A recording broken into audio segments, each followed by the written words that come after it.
The deafening, high-pitched whine of the twin-turbine engines vibrated through the reinforced glass of the Stratocorp aeronautics hangar. But it wasn't the sound of the aircraft that made Garrett Cole's jaw tighten. It was the sound of Julian Pierce's laughter. 6 years, Mr. Cole?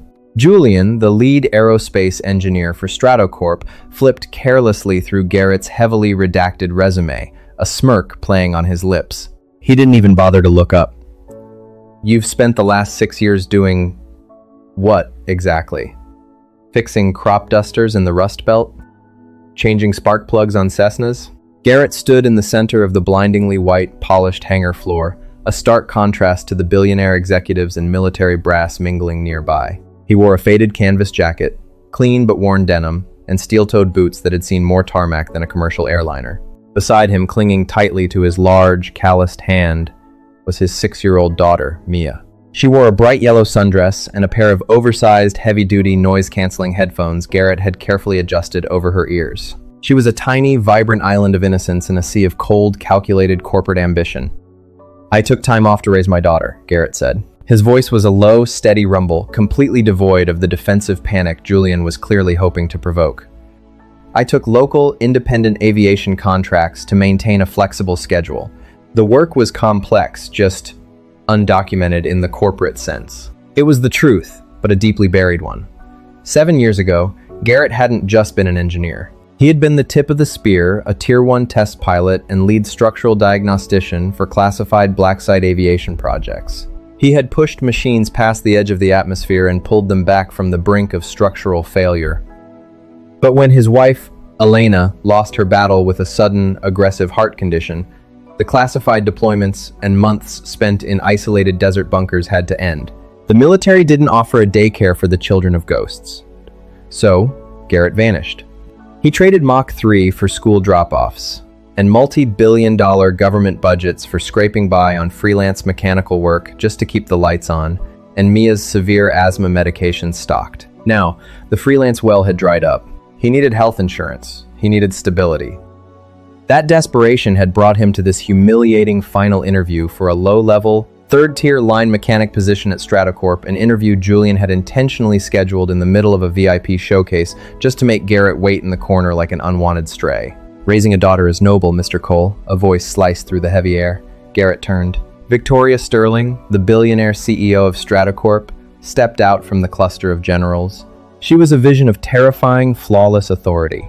Dressed in a sharp, slate-gray designer suit, her posture was rigid, her expression an impenetrable mask of financial calculation.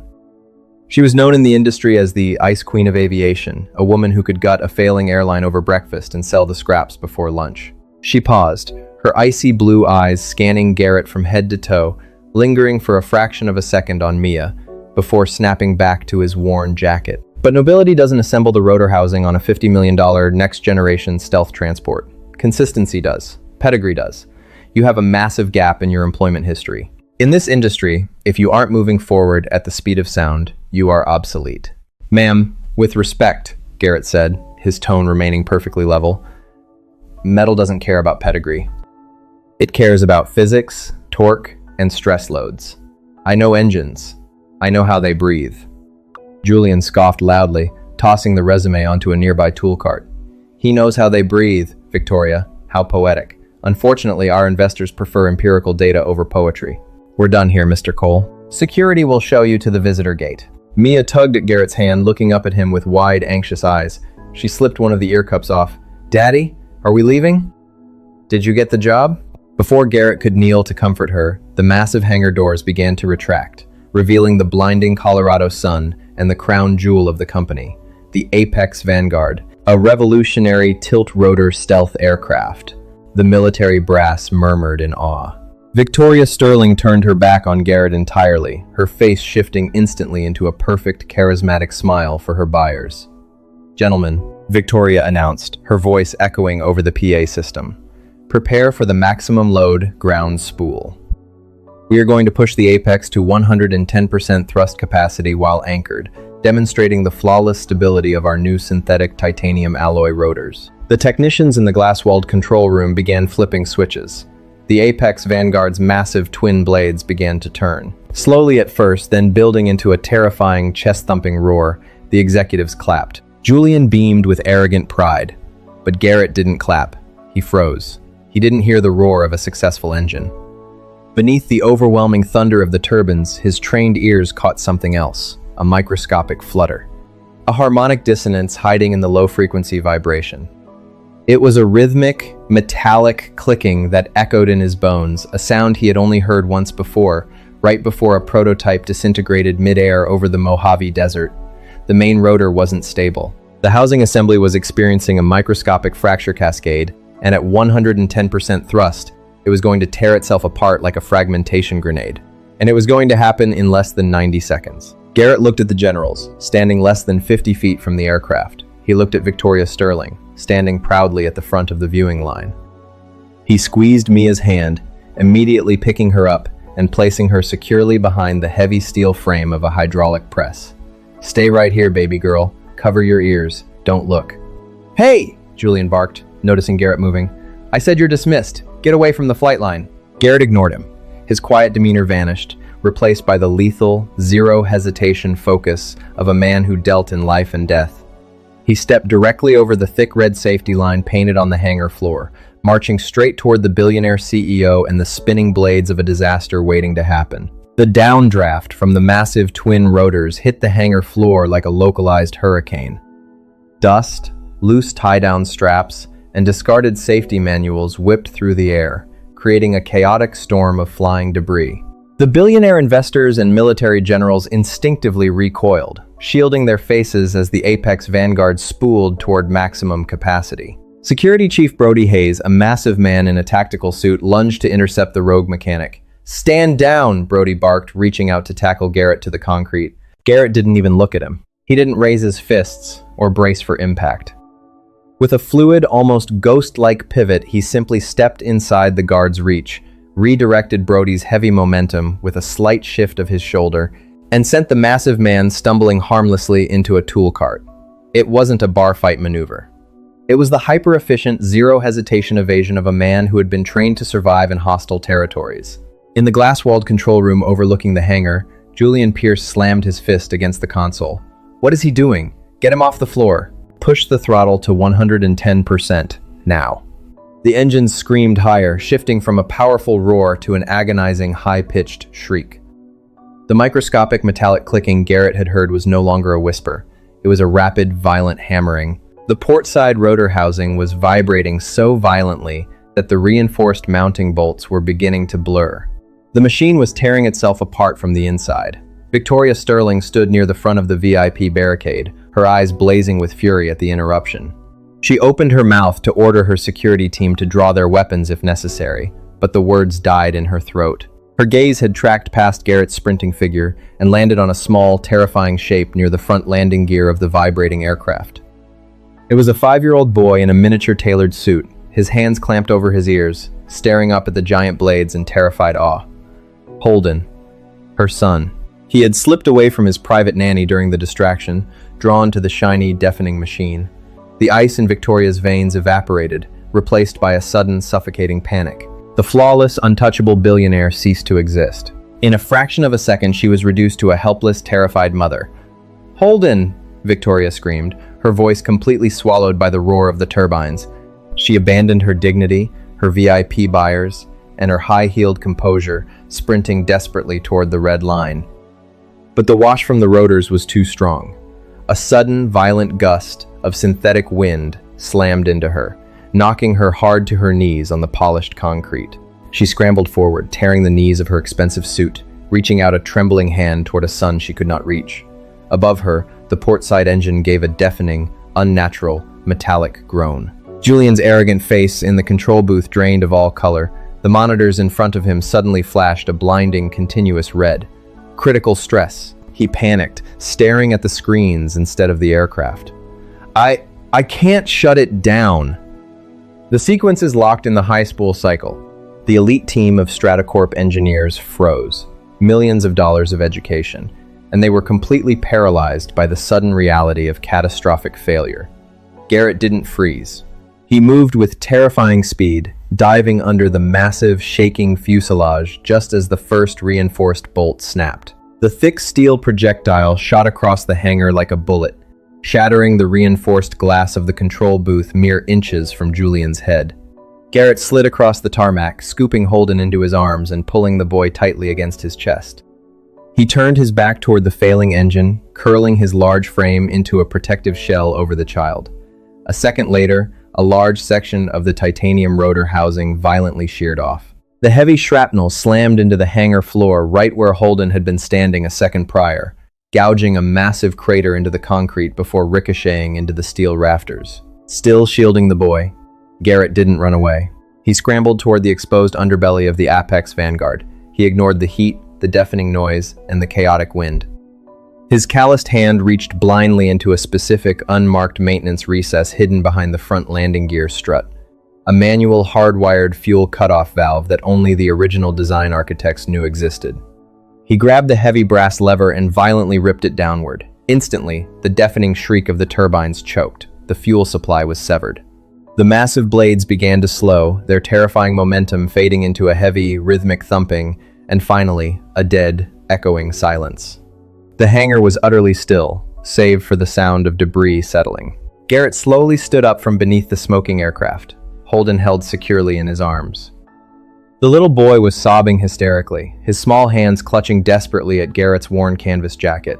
Victoria scrambled to her feet, her hands shaking violently. She ran to Garrett, tears streaming down her pale face, her flawless makeup ruined. "Holden, oh my God, Holden." She reached out, pulling her son from Garrett's arms. She held him tight, but her own terror was feeding the boy's panic. "It's okay, Mommy is here. Mommy can buy you whatever you want. We'll go home. Please stop crying." Her words were frantic, breathless, and utterly ineffective. She was a woman who controlled thousands of employees and billions of dollars, but she had absolutely no idea how to bring her own child down from an emotional edge. She was trembling so hard she could barely support his weight. Garrett watched her struggle for a moment. Then, ignoring the approaching security guards and the stunned military generals, he stepped closer. He didn't look at the billionaire CEO. He knelt slightly to meet the crying boy's eye level. He placed a large, calloused, incredibly steady hand on Holden's small shoulder. "Hey, buddy," Garrett said. His voice was a deep, warm rumble. It was the same tone he used when Mia woke up from a nightmare. It wasn't panicked. It wasn't trying to fix the problem with promises. It was just safe. "Look at my jacket. You see this old patch here?" Holden sniffled, his chest heaving, but he managed to crack his eyes open, looking at a faded, unidentifiable insignia on Garrett's chest. "Take a deep breath, like you're blowing out a candle," Garrett instructed softly, demonstrating a slow, exaggerated exhale. "Just like that, you're safe now. The loud noise is gone." Almost miraculously, the boy's hysterical, sobbing hitched, then slowed. He mirrored Garrett's breathing, his small body slowly relaxing against his mother's chest. The panic in his eyes faded, anchored by the quiet, unshakable calmness of the stranger in the dirty boots. Victoria stared at Garrett. Her heart was hammering against her ribs. She looked at her son, now quiet and breathing steadily, and then back up at the man she had just tried to throw out on the street. She saw the absolute stillness in his eyes. She felt the sudden, undeniable gravity he commanded. He hadn't just saved her son's life. He had bypassed a proprietary digital lockout, located a hidden physical failsafe on a highly classified military prototype, and shut it down in under 10 seconds. Victoria's trembling hands tightened around her son. Her sharp, analytical mind slowly pierced through the fog of her adrenaline. A line mechanic fixing crop dusters wouldn't know about the Apex underbelly bypass. A civilian wouldn't move with that kind of calculated, lethal grace. She looked at his faded jacket, really looked at it this time, and a cold shiver ran down her spine. Who exactly had she just humiliated? The thick, acrid smell of scorched titanium and raw jet fuel hung heavy in the suddenly quiet hangar. Emergency klaxons wailed in the distance, a sharp contrast to the dead silence of the billionaire investors and military brass staring at the smoking husk of the Apex Vanguard. Garrett stepped back, giving Victoria Sterling the space she desperately needed. She was kneeling on the oil-stained concrete, her designer suit ruined, her perfectly styled hair falling across her face. She held Holden so tightly the boy was visibly uncomfortable, but she couldn't let go.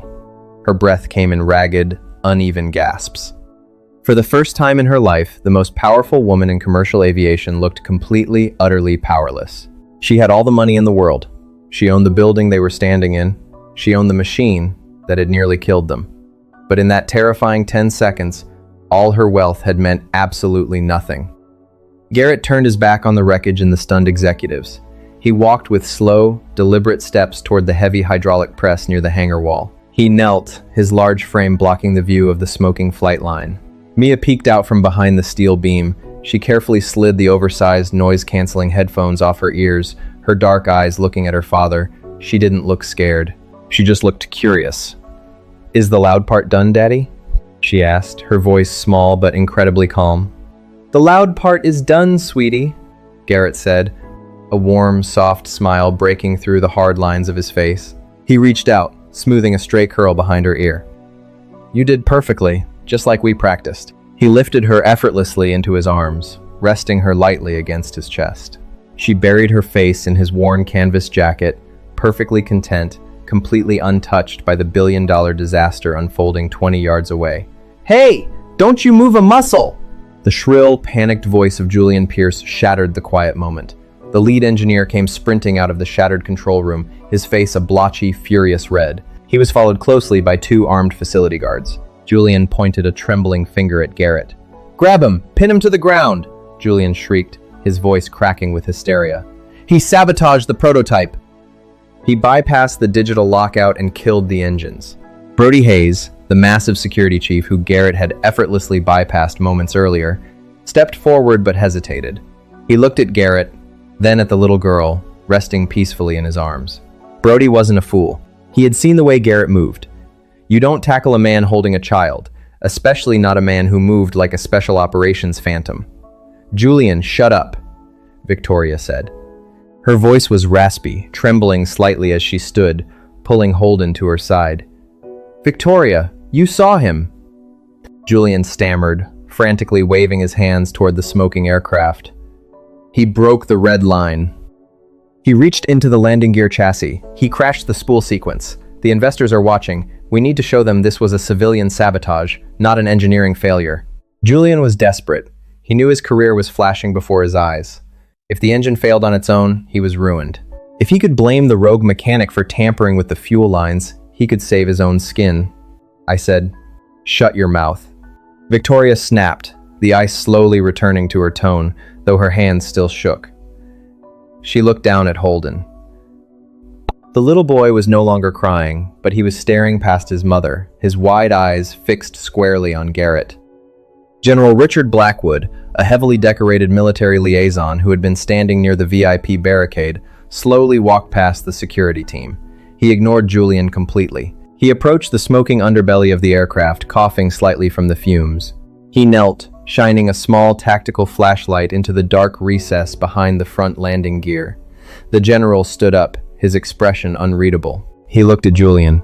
"Mr. Pierce," General Blackwood said, his voice a low, gravelly bark. "Did you design this aircraft?" "Yes, General. I led the primary engineering team for the last 3 years," Julian said, standing up straighter, trying to project authority.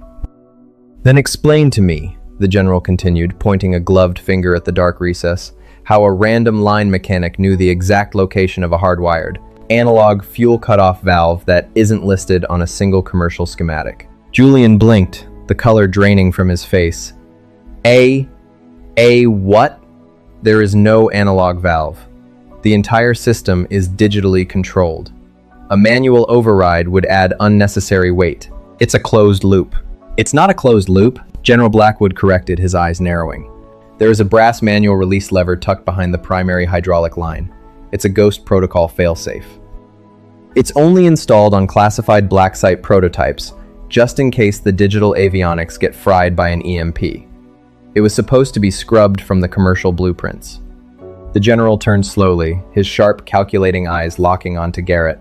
"The only people who know that lever exists," the general said softly, the weight of the realization settling over the room, "are the original black site architects who drafted the initial military framework a decade ago, and the Tier 1 test pilots who flew them."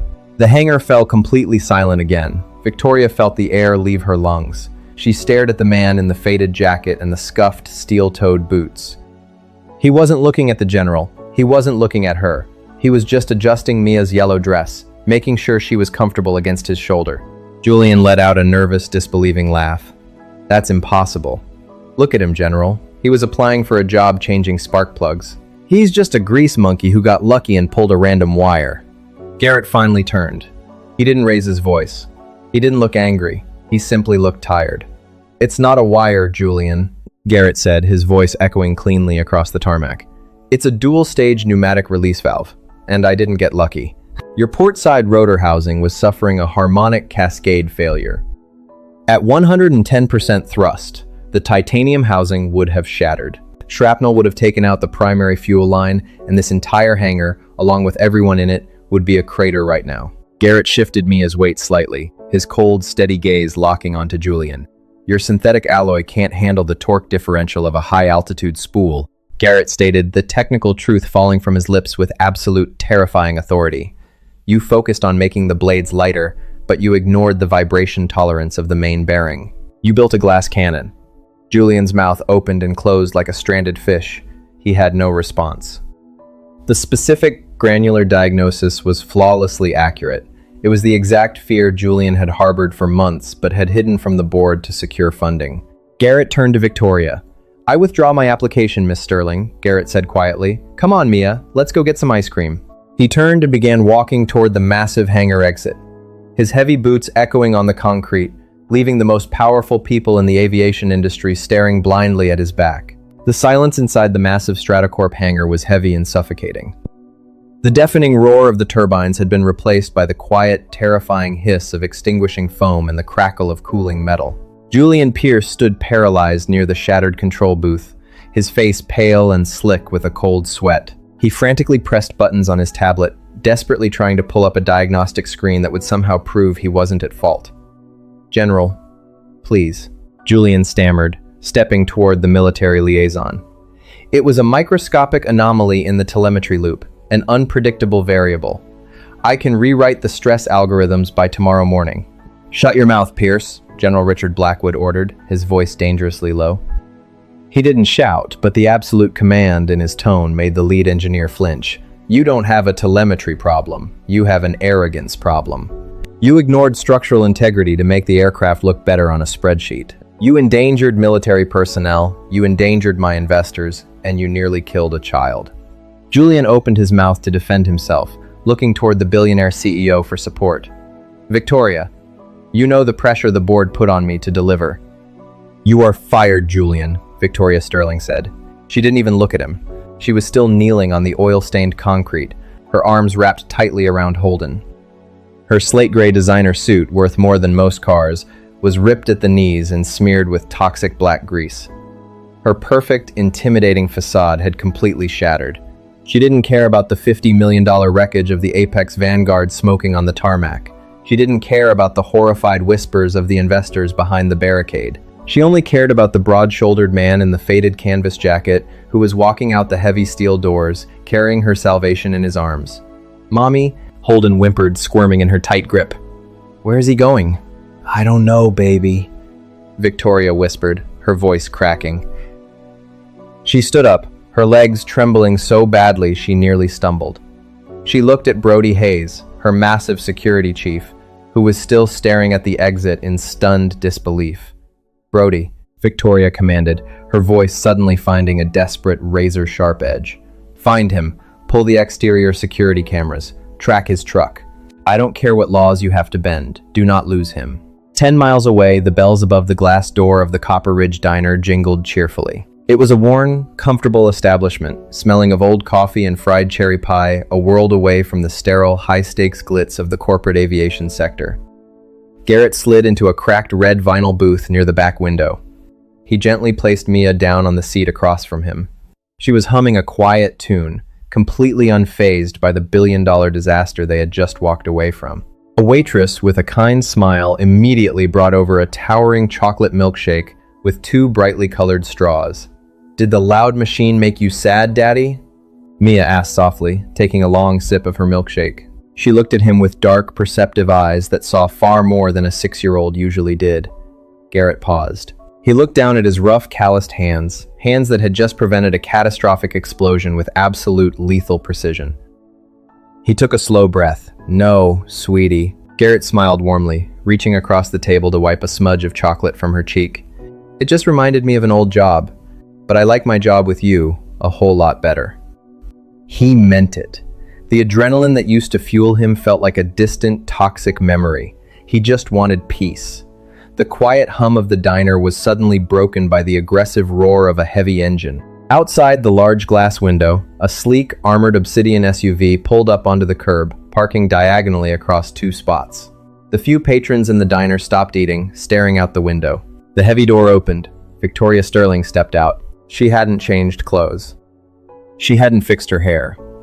The billionaire CEO looked frantic, completely out of her element in the working-class diner. She held Holden tightly by the hand, her eyes scanning the room with a desperate intensity until they locked onto the back booth. When Holden saw Garrett, he instantly ripped his hand out of his mother's grip and sprinted across the black and white checkered floor. "Holden, stop!"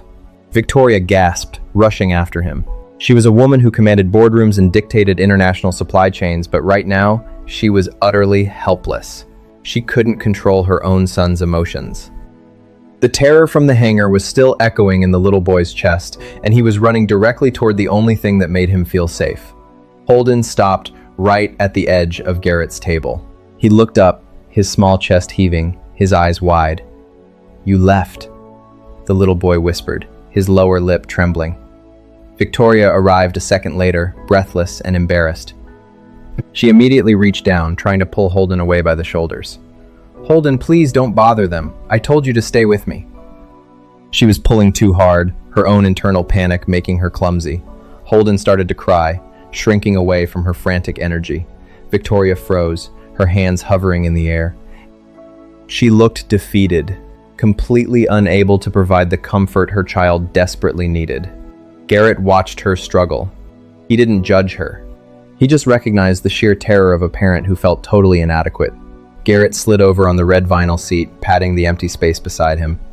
"There's room for one more," Garrett said gently, his voice a low, steady rumble that instantly absorbed the anxiety in the air.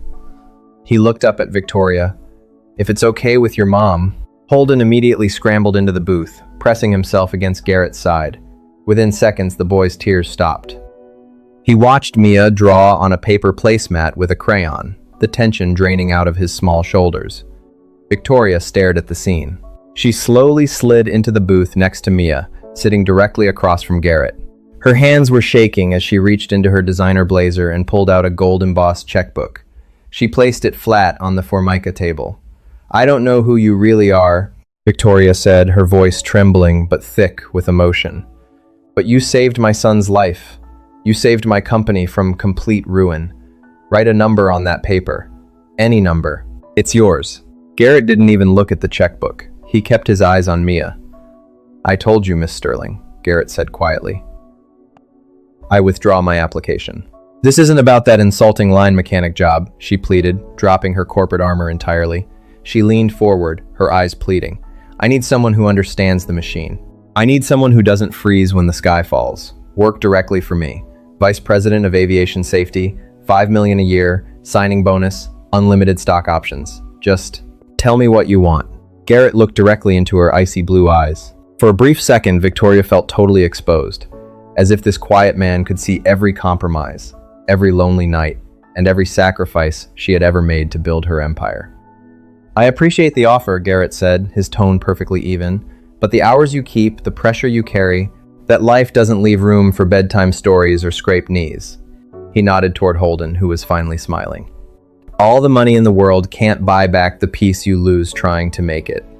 Victoria felt a sharp, physical ache in her chest. She had everything money could buy, but sitting in this cheap diner, looking at the man in the faded jacket, she had never felt poorer. Before she could speak, the bells above the diner door jingled again. General Richard Blackwood stepped inside. He wasn't accompanied by his military aides. He walked alone, his posture rigid, his face an unreadable mask of intense focus. He marched past the stunned waitress, his heavy boots clicking on the linoleum, and stopped right at the edge of the booth. He didn't look at the billionaire CEO. He didn't look at the checkbook. He stared straight at Garrett. Slowly, the general raised his hand and dropped a thick, red-bordered manila folder onto the table. It was sealed with a heavy, restricted Department of Defense watermark. It took 3 phone calls to the Pentagon and a threat to the Secretary of Defense to unseal this, General Blackwood said, his voice thick with disbelief and a sudden, overwhelming respect. He tapped the bold, black letters stamped across the top of the folder. It read, "Classified, Project Nighthawk." "You've been lying to us, Mr. Cole," the general said, staring down at the humble single father. Or should I say, commander. The word commander echoed against the cheap, grease-stained walls of the diner. The waitress holding a glass coffee pot froze in her tracks. The few remaining patrons stopped chewing. Victoria Sterling, the billionaire who had just offered a blank check to a man she believed was a destitute mechanic, stared at the red-bordered classified folder as if it were a live grenade on the Formica table. Project Nighthawk. Even in her elite, untouchable circles of international aerospace contracting, Nighthawk was a ghost story. It was a rumored Black Ops aviation division that drafted structural physics 50 years ahead of the commercial market. To even know the name was a federal offense. To be its commander meant you didn't just fly the planes, you were the absolute authority on how they were built to survive the impossible. Garrett didn't flinch. He didn't stand at attention. He didn't even look at the general. He slowly reached across the table, took a blue crayon from Mia's small hand, and deliberately finished drawing a smiley face on her paper placemat. "I'm a civilian now, Richard," Garrett said. His voice dropped an octave, the warm, fatherly tone vanishing entirely. He didn't use the general's title. He spoke to the 4-star military titan like an exhausting, stubborn ghost from a past life. "My contract ended 6 years ago. You know exactly why." "I know why," General Blackwood said, his rigid, intimidating posture softening just a fraction as he glanced down at Mia. "And if I had any other choice, I wouldn't be standing in a roadside diner in the middle of a Tuesday. But we have a situation, Garrett, a catastrophic one." Blackwood reached into his jacket and slammed a satellite photograph onto the table, right next to Victoria's forgotten checkbook. It showed a massive, heavily armored 4-rotor military transport plane mid-flight. The Stratocorp engine failure you stopped today wasn't an isolated prototype. Your lead engineer, the one you just fired, falsified the durability stress reports on that exact rotor housing to meet the military handover deadline and secure his multi-million-dollar bonus. He hard-coded a digital firewall to hide the structural fractures from our inspectors. It's currently installed on the Vanguard Echo heavy transport. Victoria gasped, her hand flying to her mouth, the blood completely drained from her flawless face. No, Julian didn't have clearance for a DoD transfer. That's treason. That's a federal breach. He did it anyway, Blackwood snapped, his eyes flashing with a terrifying, absolute fury. The Vanguard Echo is currently at 35,000 feet over the Cascade Mountain range. There are 42 souls on board. 12 minutes ago, the pilot reported a low-frequency vibration, the exact same harmonic dissonance you just diagnosed in the hangar. Garrett's eyes finally left his daughter. The soft, gentle dad vanished. The man who looked back at the general was cold, calculating, and lethal. "Shut down the outer engines," Garrett ordered instinctively. "Bleed the altitude and glide it down to a flat runway." "They can't," Blackwood said, leaning heavily on the table. Julian hard-coded a proprietary digital firewall to prevent manual overrides, ensuring no one would discover his forged test results before his bonus cleared. The system is digitally locked. The vibration is increasing exponentially. They have less than 30 minutes before the port side wing tears itself to pieces midair. Lesting at least. Lesting itself. Lesting itself. Lesting itself. Holden whimpered. The loud voices, the terrifying intensity of the general, and the sudden shift in the air were too much for the little boy. The panic from the hangar came rushing back. He buried his face deep into Garrett's canvas jacket, his small hands gripping the fabric for dear life. Victoria instinctively reached out to grab her son, desperately wanting to be his protector, but she stopped herself. Her hands hovered over the table, trembling violently. She was useless. She owned politicians, she owned factories, she owned fleets of private jets, but in the face of pure, chaotic danger, her power evaporated. She realized with a crushing, suffocating guilt that her son didn't want her money or her bodyguards. He wanted the quiet, unshakable safety radiating from the man she had insulted. "Hey, buddy," Garrett whispered, ignoring the general. He placed a large hand on Holden's back, rubbing it in slow, steady circles. "It's okay. We're just talking about loud engines. Remember the breathing?" Holden sniffled, taking a shaky breath, his face still hidden. Garrett looked up at Victoria. He saw the profound, helpless terror in her icy blue eyes. She was stripped of all her armor. "Holden needs quiet, and Mia needs a nap," Garrett said calmly. "Are your security men outside?" "My SUV is armored and completely soundproof," Victoria said quickly, desperate to contribute, desperate to prove she wasn't entirely useless. "I have a private security detail. I'll keep them safe. Both of them. I swear to you on my life." Garrett studied her face for a long, silent second. He saw the truth in her desperation. He nodded once. He kissed the top of Mia's head. "Go with Victoria, sweetie," Garrett said softly. "Daddy has to help an old friend fix an airplane. I'll be right back." Mia grabbed her crayons, completely unfazed, and slid out of the booth. She took Holden's hand. Victoria shepherded the two children out of the diner, wrapping her expensive blazer around them, acting like a shield against the world. Inside the diner, Garrett stood up. He didn't look like a line mechanic anymore. He stood tall, his broad shoulders squared, a terrifying, hyper-focused energy radiating off him. He tossed a $10 bill on the table for the milkshakes. "Where's the mobile command uplink?" Garrett asked. "Parked 3 blocks down behind the airfield," Blackwood replied, already moving toward the door. "We tapped into the Vanguard Echo's telemetry, but my structural engineers are blind. They don't know the architecture. They are panicking because they're trying to read the code," Garrett said coldly, walking out into the bright afternoon sun. "You don't read a dying engine, Richard. You have to listen to it." Victoria was waiting by the black SUV, having secured the children safely in the back. When Garrett approached, she stepped into his path. She didn't look like an ice queen. She looked like a woman begging for redemption. "Garrett, please," Victoria pleaded, her voice cracking. "My company built that failing part. My negligence caused this. I have master backdoor encryption keys to the Stratacorp mainframe. Take me with you." Garrett looked at her, then at the heavy armored doors hiding the children. "Keep up," Garrett said. 4 minutes later, they stepped into the heavily modified military communications trailer. The dark room was suffocating. Red warning lights strobed across a dozen glowing monitors displaying the terrifyingly unstable flight path of the Vanguard Echo. A team of elite military engineers were shouting over each other, frantic, sweating, and completely out of their depth. "General, the vibration is cresting!" A panicked young lieutenant shouted into a headset. "Rotor 3 is entering cascade failure. We have 18 minutes until catastrophic hull breach." Blackwood stepped into the center of the chaotic room. "Quiet," Blackwood roared. The room fell instantly, terrifyingly silent. He pointed directly to the man in the dirty boots and the faded jacket. "Clear the primary console. Commander Cole has the floor." The elite engineers stared in absolute shock. This was the highest stakes operation in the Western Hemisphere, and the general was handing total control to a man dressed like a mechanic. Garrett didn't wait for permission. He moved with swift, lethal efficiency, sliding into the main operator's chair. He didn't look at the flashing warning lights. He didn't look at the complex telemetry graphs. "Put the live cockpit audio on the main overhead speakers," Garrett ordered, his voice echoing with absolute authority.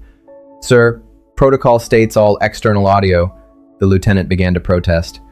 "Do it," Blackwood barked. A heavy burst of static hissed through the command center, followed immediately by the terrifying, deafening rattle of metal tearing itself apart at 35,000 feet. It sounded like a scream. It was the sound of 42 people about to die. Garrett closed his eyes. He blocked out the glowing screens, the panicked military officers, and the billionaire CEO watching him with breathless awe. He just listened to the agonizing rhythm of the failing machine, feeling the phantom vibrations in his own bones. "Lieutenant," Garrett said softly, his eyes still closed. "Tell the pilot to drop his altitude to 12,000 feet immediately and fly directly into the center of the class. 5 storm cell currently tracking over the ridgeline." The entire room gasped. Victoria clutched the back of a chair, her knuckles turning white. "Fly into a hurricane-force storm cell?" The lieutenant stammered, staring at Garrett like he was insane. "The turbulence will rip the wings off." Garrett opened his eyes. They were completely devoid of fear, operating on a level of genius none of them could comprehend. "The turbulence isn't going to kill them," Garrett said coldly, staring down the lieutenant. "The heat friction in the rotor bearing is... If we don't freeze that engine block with sub-zero atmospheric moisture in the next 4 minutes, 42 men are dropping out of the sky. Tell him to dive." "Are you deaf, Lieutenant?" General Blackwood's voice cracked like a whip in the confined, suffocating space of the mobile command center. Relay the commander's order to the aircraft immediately. The young officer swallowed hard, his hands shaking as he keyed the heavy microphone. Vanguard Echo, this is command. Drop altitude to 12,000 feet. Vector directly into the center of the storm cell. Acknowledge. For 3 agonizing seconds, there was nothing but the terrifying hiss of radio static and the sickening high-pitched scream of tearing metal in the background. Then, the pilot's voice crackled through the overhead speakers, strained and breathless. Command, this is Captain Donovan. If we hit that weather system at this velocity, the shear winds will rip the port wing clean off the fuselage. Garrett leaned forward. He didn't raise his voice. He spoke directly into the master console microphone with the calm, unshakable certainty of a man who had stared death in the face 100 times and won. Captain Donovan, this is Commander Cole. You have a microscopic harmonic fracture in your port side rotor bearing. You are in thermal runaway. If you stay in clear air, that engine will detonate in exactly 3 minutes and 40 seconds. The sheer wind won't kill you. The heat will. Dive the aircraft, now. The name hit the radio like a physical shockwave. Even through the heavy static, the shift in the pilot's tone was instant. The argument evaporated. The panic vanished. Commander Cole? Copy that, sir. Executing hard dive. Brace for turbulence. Inside the dark trailer, the glowing red telemetry lines on the primary monitors violently pitched downward. The digital altitude numbers began to plummet. 30,000 feet. 25,000. 20,000. Victoria Sterling stood frozen against the cold steel wall of the trailer. She was a billionaire. She employed over 40,000 people. She dictated the future of commercial flight. But in this dark, flashing room, she was utterly insignificant. She watched Garrett. He sat perfectly still in the center of the chaos, his large, calloused hands resting lightly on the edge of the control console. His eyes were closed. He wasn't watching the multi-million-dollar radar screens. He was listening. He was listening to the raw, agonizing sound of the machine crying out over the audio feed. The heavy transport plane hit the massive storm cell. The audio feed erupted into a deafening roar of hail, violently rushing wind, and cracking thunder. The elite military engineers in the trailer flinched, some instinctively ducking their heads. The alarm screamed. The structural integrity monitors flashed a blinding critical red. Atmospheric temperature outside the hull is dropping rapidly, the telemetry officer shouted over the noise. -10 degrees! -20! We are entering the ice core of the storm! Garrett didn't move. Hold the dive, Captain. Let the ice do its job. Freeze the block. Victoria's chest physically ached. She realized she was holding her breath, her fingernails biting deep into the palms of her hands. She looked at Garrett's face. It was the same calm, warm face that had looked down at her terrified, sobbing son and made the fear go away. He possessed a kind of power she couldn't buy, couldn't manipulate, and couldn't understand. Commander, the telemetry officer whispered, staring at his screen in pure disbelief. The thermal runaway. It's reversing. The core temperature of the rotor housing is dropping. As well, over the roaring audio feed, the agonizing, high-pitched metallic shriek began to shift. It dropped an octave, then another. The violent hammering slowed into a heavy rhythmic thud and finally settled into a strained but stable hum. The sub-zero temperatures and the freezing rain had forced the overheating synthetic titanium to rapidly contract, fusing the microscopic fractures just enough to hold the housing together. Garrett opened his eyes. Level out, Captain Donovan. Feather the port side pitch. You have a 2-mile runway at the abandoned Silver Creek testing grounds directly below you. Bring her home. The next 4 minutes were the longest of Victoria's life. The trailer was dead silent, save for the rhythmic pinging of the radar and the heavy breathing of the military brass. Then, the sound of heavy landing gear deploying echoed through the speakers. A second later, the sharp, violent screech of massive tires hitting solid tarmac ripped through the room. The roar of the engines flared one last time as the thrust reversers engaged and then, slowly, faded into a quiet whine. Command, Captain Donovan's voice came through, thick with exhaustion and overwhelming relief. Vanguard Echo is wheels down. We are secure. All 42 souls are safe. Commander Cole. Thank you, sir. The mobile command center erupted. Elite engineers threw their headsets on the desks, cheering loudly. General Blackwood closed his eyes, dropping his chin to his chest, letting out a breath that seemed to carry the weight of the entire world. Men who held the highest security clearances in the nation turned and looked at the man in the faded canvas jacket with absolute, unvarnished reverence. Garrett didn't celebrate. He didn't smile. He simply reached out, flipped the master audio switch to the off position, and stood up from the console. He stretched his broad shoulders, rolling his neck slightly as if he had just finished a long shift pouring concrete. Victoria stepped forward. Her legs felt weak. The cold, impenetrable armor she wore to dominate boardrooms had been entirely stripped away. She looked at this humble, single father, a man who had been ridiculed by her own employees just an hour ago, and she felt a wave of profound, humbling respect. "Garrett," Victoria started, her voice completely stripped of its usual commanding edge. She didn't know what to say. How? How did you do that?" Garrett looked at her, his eyes softened, the lethal military focus fading, replaced instantly by the quiet, grounded warmth of a father. "Metal always tells you when it's hurting, Miss Sterling," Garrett said softly. "You just have to care enough to listen." He reached into his pocket, pulled out a small, brightly colored plastic barrette that belonged to his daughter, and rolled it thoughtfully between his fingers. "I need to get back to my truck," Garrett said, his tone shifting back to everyday practicalities. "Mia doesn't like waking up from her naps in strange places, and your security guards probably don't know the right songs to sing if she gets scared." He had just saved a multi-billion-dollar military asset and prevented a national tragedy, and his only priority was making sure his 6-year-old daughter wasn't startled when she woke up. General Blackwood stepped into Garrett's path, his posture rigid, extending a heavy, calloused hand. Garrett took it, the two men sharing a silent look of profound, unspoken history.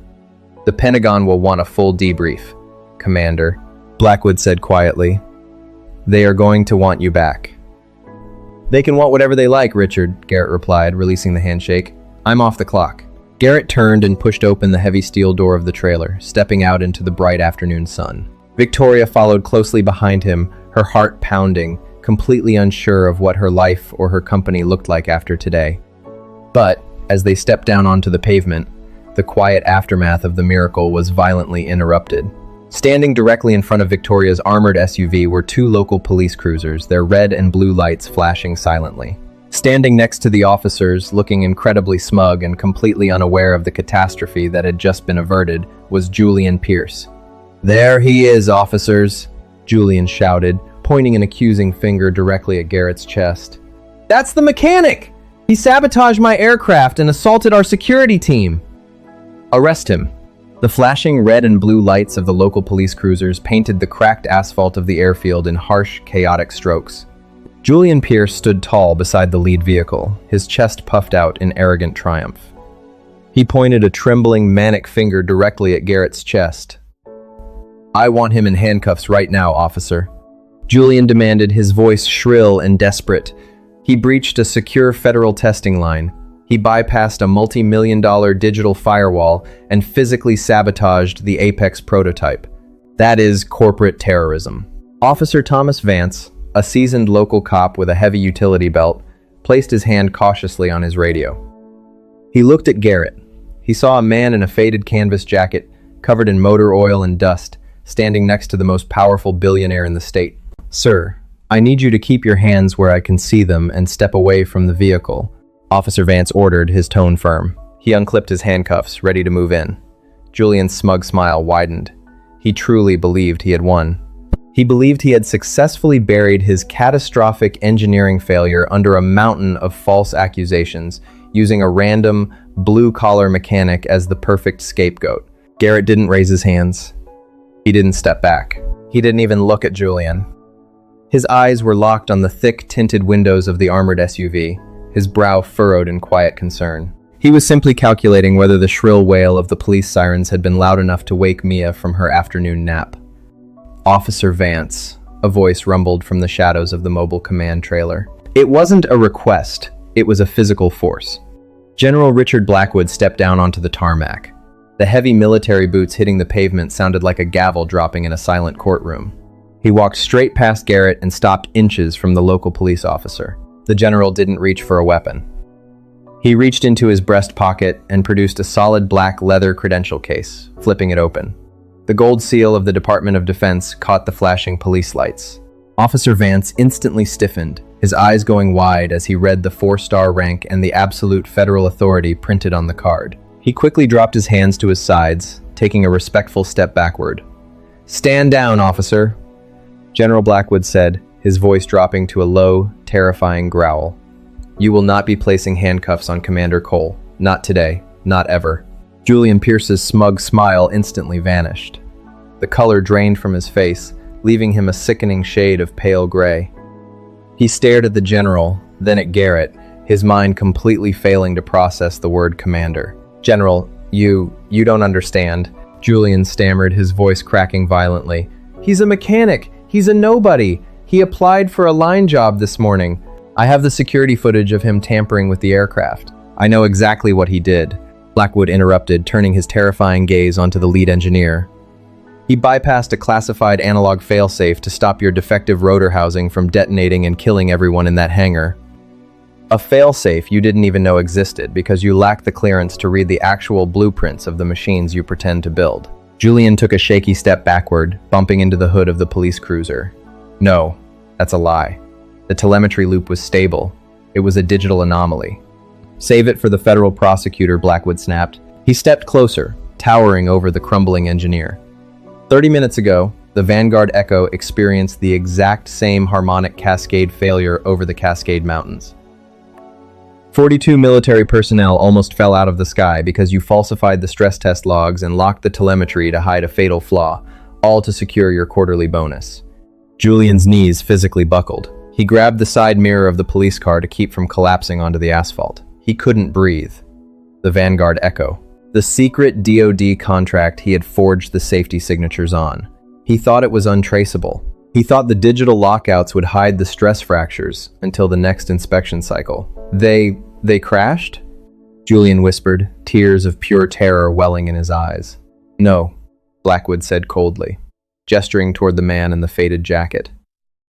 "They survived, because Commander Cole talked the pilot through an impossible atmospheric thermal freeze. He saved their lives from a console 3,000 miles away. You, on the other hand, committed high treason." General Blackwood looked at Officer Vance. "Officer," Blackwood said calmly, "the man you want to arrest is Julian Pierce. He is currently a threat to national security. Detain him until federal marshals arrive to transport him to a military holding facility." Julian didn't even try to run. He collapsed against the side of the cruiser, sobbing openly as the heavy steel handcuffs were ratcheted tightly around his wrists. The absolute humiliation was deafening. The brilliant, arrogant lead engineer who had mocked a single father's resume just hours earlier was shoved roughly into the back of a police car, his career and his freedom entirely destroyed. Garrett didn't stay to watch the police cruiser pull away. The justice didn't matter to him. He simply turned his back on the scene and walked toward the Obsidian SUV. Victoria Sterling followed him. Her legs felt like lead. She watched the broad shoulders of the man walking in front of her. The entire world bent to his quiet authority, yet he carried himself with the simple, heavy grace of a man who just wanted to go home. Garrett reached the heavy armored door of the SUV and pulled the handle. The thick door swung open, releasing a wave of cool, air-conditioned air. Inside the massive luxury cabin, it was perfectly silent. Mia was curled up on the plush leather seat, fast asleep, her small head resting on a rolled-up jacket. Sitting directly next to her, completely still and remarkably calm, was Holden. The little boy wasn't crying. The sheer panic that had consumed him in the hangar was gone. He looked up as the door opened, his eyes locking instantly onto Garrett. "Did you fix the loud airplane?" Holden asked, his voice a soft, hopeful whisper. Garrett smiled. It was a genuine, entirely unguarded expression that completely transformed his rugged face. He knelt on the pavement, bringing himself down to the little boy's eye level. "I did, buddy," Garrett whispered back, keeping his voice incredibly low so he wouldn't wake Mia. "Just had to tell it to take a deep breath and cool down, just like we practiced." Holden nodded slowly, absorbing the absolute certainty in Garrett's voice. He didn't ask for details. He didn't need to know about the storm cell or the altitude drop. He just needed to know that the steady mountain of a man in front of him had handled the monster in the sky. Victoria stood behind Garrett, her hand resting against the cold metal of the SUV doorframe. She was trembling. She looked at her son. For years, she had hired the most expensive child psychologists in the country to help Holden manage his intense anxiety. She had bought him every toy, built him private playrooms, and surrounded him with elite nannies. Nothing had ever worked. When he spiraled until he was completely exhausted. Yet, this man, a stranger who had been mocked by her staff and dismissed by her own arrogance, had grounded her son with a single touch and a quiet voice. Garrett reached in and gently scooped Mia into his arms. She stirred slightly, burying her face into the crook of his neck, instantly slipping back into a deep sleep. He adjusted her weight effortlessly, stepping back from the vehicle. Victoria couldn't stop the tears from pooling in her eyes. The cold, impenetrable billionaire was entirely gone. She was just a lonely, terrified mother standing on a runway, looking at a man who possessed the one thing her billions could never manufacture. "Garrett," Victoria whispered, her voice fracturing. He stopped, turning slightly to look at her. The evening sun cast a long shadow across his face, highlighting the deep lines of exhaustion around his eyes. "How do you do it?" she asked, a desperate, raw vulnerability bleeding into the quiet air. "How do you stay so calm when everything is falling apart? How did you make him feel so safe?"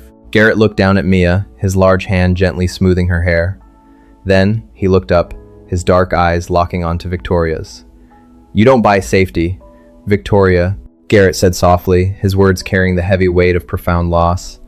"You build it, one quiet moment at a time. When the world gets loud, you just have to be the quietest thing in the room." He turned to walk toward his battered old truck, parked at the edge of the lot, leaving the billionaire completely speechless in the fading light. But as he reached into his pocket for his keys, a sleek black government sedan tore through the airfield gates, the tires screeching violently as it slid to a halt directly blocking his path. The heavy tires of the armored government sedan squealed against the cracked asphalt, sending a cloud of dry dust washing over the runway. The massive black vehicle slid to a flawless, aggressive halt, its reinforced bumper stopping mere inches from the grille of Garrett's battered pickup truck. General Blackwood immediately stiffened. He recognized the matte black paint job, the specialized radio antennas, and the heavy, tinted ballistic glass. This wasn't local law enforcement, and it wasn't a standard military transport. It was Washington's inner circle. The rear door swung open. A tall, impeccably dressed man with sharp, silver-streaked hair stepped out into the fading evening light. He wore a dark, tailored suit that commanded the kind of authority that didn't need to be spoken. Flanked by two silent, stone-faced Secret Service agents, he walked slowly toward the group. Victoria Sterling felt her breath catch in her throat. She had sat across negotiation tables from the most powerful politicians on the planet, but the sight of this man made her blood run cold. It was Jonathan Cross, the United States Secretary of Defense. He was the man who personally controlled a multi-trillion-dollar global military budget. He could erase a company like Stratocorp with a single stroke of his pen. Victoria instinctively took a step back, her corporate instincts screaming at her to prepare a defense to salvage her company's reputation. But Secretary Cross didn't even look at the billionaire CEO. He didn't look at the smoking, multi-million-dollar Apex Vanguard resting on the tarmac. He walked straight past General Blackwood, who delivered a razor-sharp salute and stopped directly in front of the man in the dirty canvas jacket. For a long, tense moment, the Secretary of Defense just stared at Garrett.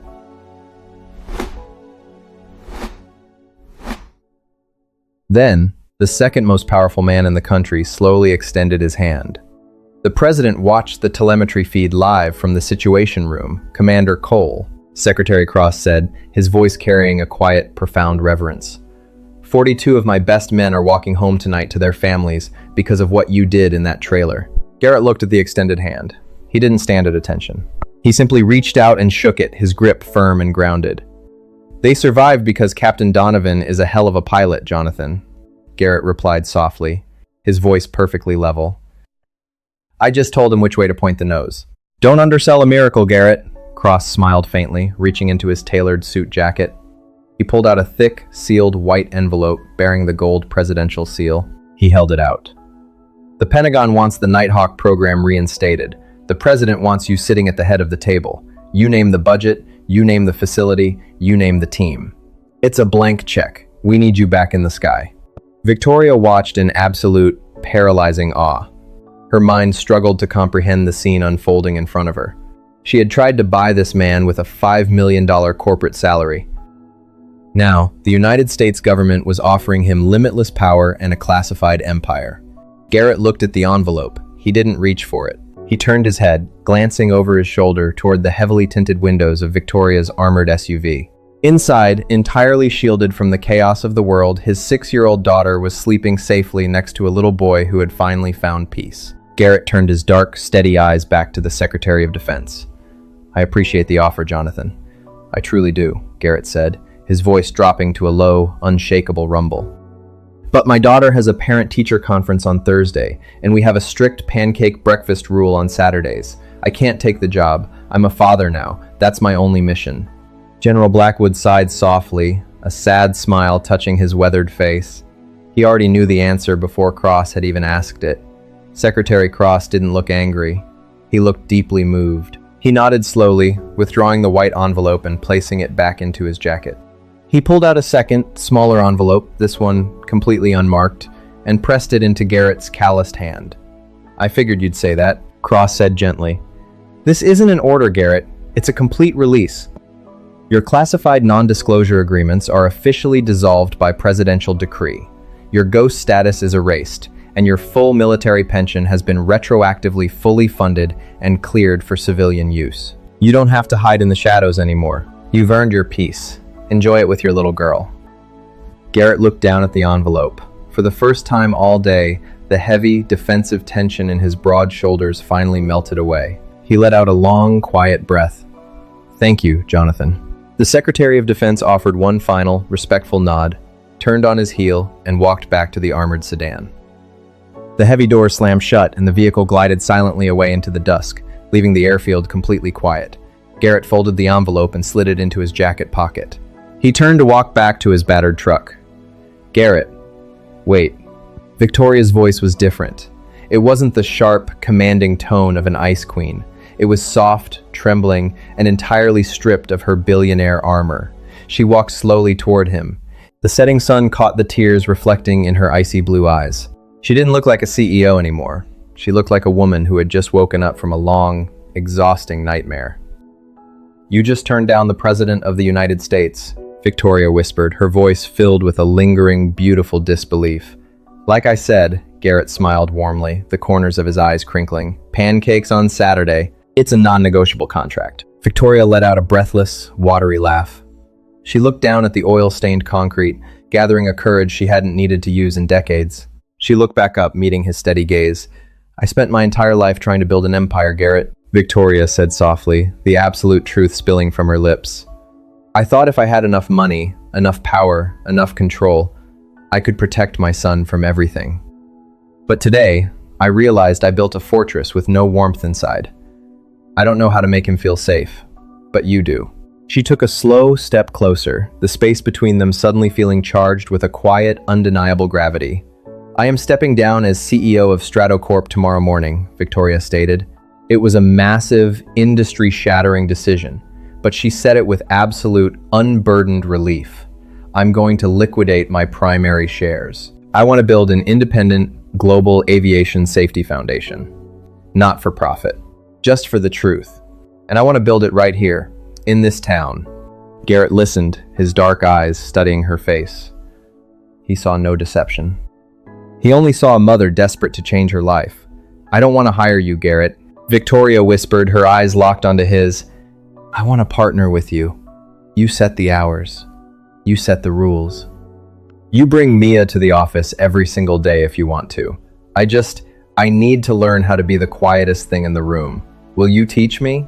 Garrett looked at the incredibly powerful, beautiful woman standing in front of him, covered in dirt and completely vulnerable. He looked over at the SUV.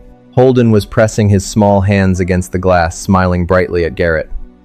Garrett slowly reached out, his large, rough hand gently brushing a stray lock of hair away from Victoria's face. The simple, protective touch sent a warm, grounding shiver down her spine. "I know a pretty good diner up the road," Garrett said, his voice a low, comforting rumble. "Let's go get the kids some pie. We can talk about the foundation over coffee." Victoria's breath hitched. A profound, overwhelming sense of peace finally settled into her chest. For the first time in her life, she didn't have to be the strongest person in the room. 2 months later, the bright morning sun washed over the lush green grass of Whispering Pines Airfield, a small, private airstrip nestled deep in the quiet countryside. There were no reporters, no board members, and no deafening military turbines. Just the gentle hum of a beautifully restored, vintage single-engine Cessna. Garrett stood by the open cockpit door, holding Holden effortlessly in his strong arms. He was pointing out the different analog dials on the instrument panel, his deep voice explaining the mechanics with endless patience. Holden was laughing, completely mesmerized, leaning forward to touch the steering yoke without a single trace of fear in his eyes. A few feet away, Victoria sat on the wing of the aircraft. The sharp designer suits were gone, replaced by comfortable denim and a soft, oversized sweater. She was smiling, a genuine, radiant expression that made her look years younger. She was listening intently to Mia, who was animatedly explaining the intricate plot of a coloring book she held in her lap. Victoria looked up, her gaze drifting over to the man by the cockpit. Garrett caught her eye. He didn't say a word. He just offered a slow, warm smile that made her heart skip a beat. The billionaire who had spent her life chasing the sky had finally realized that the most breathtaking view in the world was found right there on the ground, standing next to a man who simply knew how to make the world feel safe.